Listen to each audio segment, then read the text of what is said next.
کی دینی ایکٹیویٹیز ہیں ماشاءاللہ سے بہت زیادہ ہیں، اور میں نے سنا تھا ایک پروگرام میں آپ کوئی ادارہ بھی اسٹیبلش کرنے جا رہے ہیں، تو آپ کے ذہن میں کیا کچھ خاکہ ہے؟ کوئی مطلب اس ادارے کے حوالے سے؟ ادارے تو بہت سارے کام کر رہے ہیں، بعض اوقات انسان جو پڑھا لکھا ہوتا ہے، جس کی کوئی جو ہے نا وہ کریٹو اس کا ذہن ہوتا ہے، تو وہ ایک خاص انداز میں سوچتا ہے کہ جی میرے ادارے میں یہ امتیازات ہوں گے، یہ اس کے خصائص ہوں گے، مطلب اس طرح سے کچھ کام ہونا چاہیے جس کی سوسائٹی میں ضرورت ہے۔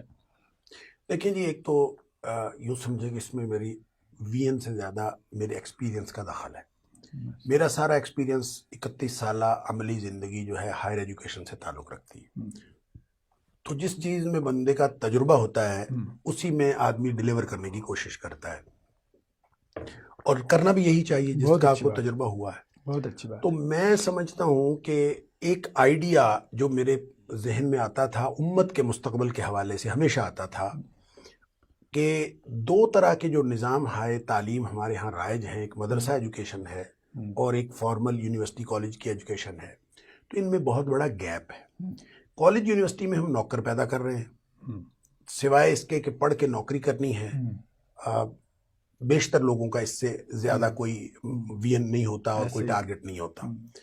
جو مدارس میں علماء پیدا ہو رہے ہیں، میں یہ سمجھتا ہوں کہ دین اگر قائم ہے اور دین اگر موجود ہے تو وہ مدارس کی وجہ سے۔ لہٰذا اگر کوئی چھوٹے سے چھوٹا مدرسہ بھی کسی دور دراز گاؤں میں صرف ناظرہ قرآن کی تعلیم بھی دے رہا ہو تو میرے خیال میں وہ انتہائی اہمیت کا حامل ہے۔ لہٰذا کوئی مدرسہ کم اہمیت کا حامل نہیں ہے۔ دین اگر بچا ہوا ہے تو وہ مدارس کی وجہ سے بچا ہوا ہے، اور علم اصل میں مدارس میں ہے۔ یونیورسٹیز میں وی این ہے، علم کوئی نہیں ہے۔ لہٰذا وی این اور علم کو ملنا چاہیے۔ جب یہ وی این اور علم ملے گا تو یہ جو گیپ ہے یہ برج ہوگا۔ یہ ہمیشہ سے میں سوچتا تھا یہ کیسے ہو، یا تو یونیورسٹیوں والوں کے ہاتھ میں مدارس کا اہتمام آئے، ٹھیک ہے، یا مدارس والے یونیورسٹیوں میں آئے، کوئی ایسا طریقہ ہو تو پھر یہ گیپ فل ہو۔ اور دوسرا یہ ہے کہ ہمارے ہاں کیریئر کاؤنسلنگ نہیں ہے۔ افراد کار جو معاشرے کو درکار ہوتے ہیں اس کے لیے تعلیمی نظام کے اندر کوئی ایسا سسٹم موجود نہیں ہے کہ ان کو کیریئر کاؤنسلنگ کی جائے اور لوگوں کو پن پوائنٹڈلی بھیجا جائے کہ آپ نے فلاں جگہ جانا ہے، آپ نے فلاں جگہ جانا ہے، آپ فلاں کی تیاری کرو، اس حوالے سے تربیت کی جائے۔ یہ نہیں تھا۔ اچھا، یہ آج کی بات نہیں ہے، یہ پچھلے 20-25 سال سے آپ سمجھ لیں میں اس کو سوچ رہا ہوں۔ اور لیکن عملی طور پر وہی بات، کیونکہ میں نے اپنی زندگی جو ہے وہ خود پلان کرنے کی بجائے اللہ کی پلاننگ پر اعتماد کر کے اطمینان سے الحمدللہ میں گزار رہا ہوں، اور مجھے قطعاً کوئی ایسی خواہش نہیں ہے، میں ایمبیشیس نہیں ہوں کہ مجھے یہ بھی کرنا ہے، مجھے وہ بھی کرنا ہے۔ میں کہتا ہوں جو ہو رہا ہے اس کو ٹھیک طریقے سے کر لیں، یہی بات کافی ہے۔ ذکر ہوا کچھ دوستوں کی محفل میں، جیسے آپ نے ذکر کیا کہ مسائل کا حل کیا ہے، میں نے کہا بھی یہ حل ہے کہ افراد کار تیار کیے جائیں۔ اب دیکھیں مدارس میں سے ایک اندازے کے مطابق 60,000 علماء، اب مجھے نہیں پتہ یہ اندازہ ٹھیک ہے کہ یہ غلط ہے۔ ایک اندازہ یہ ہے کہ تمام مکاتب فکر کے تقریباً 60,000 علماء ہر سال فارغ التحصیل ہوتے ہیں۔ اگر یہ صحیح ہے تو حضرت جس معاشرے میں 60,000 علماء انڈکٹ ہو رہے ہوں وہاں تو انقلاب آ جانا چاہیے، تبدیلی آنی چاہیے۔ لیکن کیا ہے کہ مٹی کے ساتھ مٹی ہو رہے ہیں، ہم کیا پیدا کر رہے ہیں؟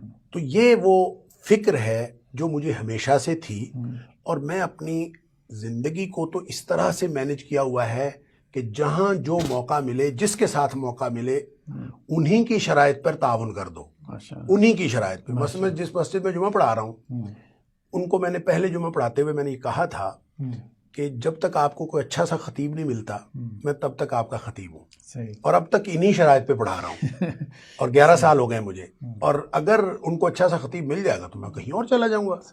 اسی طرح اداروں کے ساتھ میرا تعاون ہے، اللہ کا شکر ہے، بہت سارے اداروں کے ساتھ میرا تعاون ہے، انہی شرائط پہ ہے۔ جب تک میں کوئی کام کر سکتا ہوں کروں، اس لیے مجھے کوئی یہ ٹینشن نہیں تھی کہ ادارہ کیوں نہیں بن رہا اور کیا ہے مسئلہ۔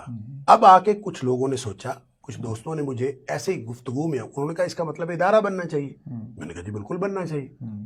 انہوں نے پھر کچھ جگہ خریدی ہے، یہ ہلو کی انٹرچینج کے پاس برلب لاہور رنگ روڈ، 14.5 کنال، 293 مرلے جگہ ہے۔ انہوں نے خریدی، اور خریدنے کے بعد انہوں نے کہا جی اس میں سے 4 کنال ہم آپ کے مدرسے کے لیے، آپ کے ادارے کے لیے دیتے ہیں۔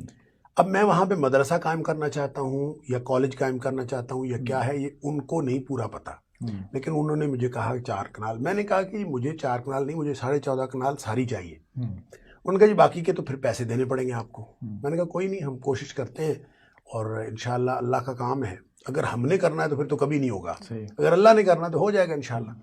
تو وہ ہم نے آغاز کیا ہے اس کا مہم کا، اور وہ 14.5 کنال جگہ کی پہلا مرحلہ تو اس کی قیمت ادا کرنا ہے، اور وہ اس کے لیے ہم نے مہم چلائی ہوئی ہے، اللہ کرے رمضان کے آخر تک ہم نے ادائیگی کرنی، تو پھر اس کے بعد اس کی بلڈنگ اور سارا معاملات کریں گے۔ لیکن وین یہ ہے کہ وہاں پہ ایسا نظام تعلیم دیا جائے کہ افراد کار تیار ہوں۔ اس کے لیے پہلا ٹارگٹ، ایک پروجیکٹ تو یہ ہے کہ ان لوگوں کو ٹارگٹ کیا جائے جو کیریئر کانشس لوگ ہیں اور وہ دین کی تعلیم کے لیے اپنی زندگی میں وقت نہیں پاتے، تو ان کو ہم کیا کریں گے کہ ہم 8ویں میں یا 9ویں جماعت میں داخل کریں گے، اور ان کو ہم 4 یا جن کو 8ویں میں کیا تو 5 سال ہم رکھیں گے اپنے پاس، میٹرک سائنس کے ساتھ اور ایف ایس سی سائنس کے ساتھ، اور بہترین state of the art college ہوگا، اور اس کالج میں ان کو بہترین ایف ایس سی اور بہترین میٹرک کروائیں گے، لیکن اس کے ساتھ اتنا دین پڑھا دیں گے کہ وہ بہترین مسلمان ہوں، ایسی تربیت ان کی کر دیں گے انشاءاللہ کہ پھر ایف ایس سی کر کے کوئی انجینئر بنے، کوئی ڈاکٹر بنے، اپنا کیریئر جو بھی وہ جانا چاہتے ہیں جس بھی فیلڈ میں جائیں، لیکن وہ بطور مسلمان خوشبو پھیلانے والے مسلمان ہوں اور کردار کی خوشبو ہو، اور ہم اون نہیں کرتے کہ وہ ہمارے ہیں، وہ امت کے افراد ہیں اور وہ امت کے لیے مفید بنے۔ دوسرا پروجیکٹ یہ ہے کہ میٹرک کے بعد بچے داخل کیے جائیں اور ٹیسٹ لے کے، ظاہر ہے اس کے لیے بھی ٹیسٹ میں سمجھتا ہوں بہت ضروری ہے، اور اس کے لیے بھی تو وہاں ان کو 6 سال پڑھایا جائے، 6 سال میں بی ایس کروایا جائے، اور جب ہم بی ایس کرواتے ہیں تو بی ایس کے خاص طور پہ جو سوشل سائنسز کا نصاب ہے، تو جو بچے پڑھتے ہیں ان کو معلوم ہے کہ 2 دن پڑھ کے وہ امتحان دے دیتے ہیں، تو گویا اس کے اندر بڑا گیپ موجود ہے، بڑی گنجائش موجود ہے، لہٰذا ان کو 6 سالوں میں ہم انشاءاللہ پورا دین پڑھا دیں گے، اور ان کو پریزنٹیبل افراد جن کو لینگویج کے اعتبار سے بھی، کردار کے اعتبار سے بھی اور قابلیت کے اعتبار سے بھی معاشرے میں پیش کیا جا سکے، اور وہ اپنے آپ کو اپنی موجودگی ثابت کر سکیں اور قابلیت ثابت کر سکیں، ایسے افراد کار تیار ہوں۔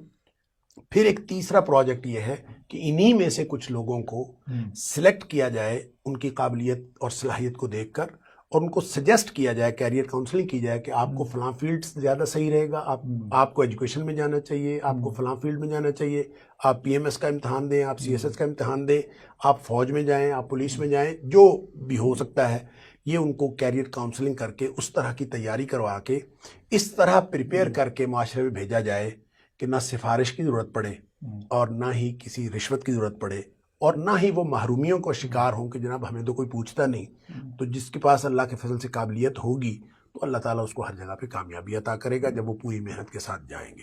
یہ ہے ایک وین، اور یہ میں اس کو سمجھتا ہوں کہ یہ امت کے مستقبل کی تعمیر کے لیے ہے۔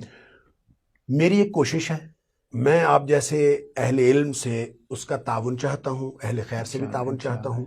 میری زندگی میں ہوگا کہ نہیں ہوگا، آئی ایم ناٹ شور، اور میں بہت زیادہ ایمبیشس بھی نہیں ہوں، خواہش میری ہے کہ میری زندگی میں ہو جائے، لیکن میری زندگی میں نہ بھی ہو تو ہم نے اپنا مستقبل تعمیر نہیں کرنا، امت کا مستقبل تعمیر کرنا ہے، تو اس کے لیے اگر بنیاد ہماری زندگی میں رکھی جائے تو بھی انشاءاللہ اللہ کے ہاں قبول ہوگا۔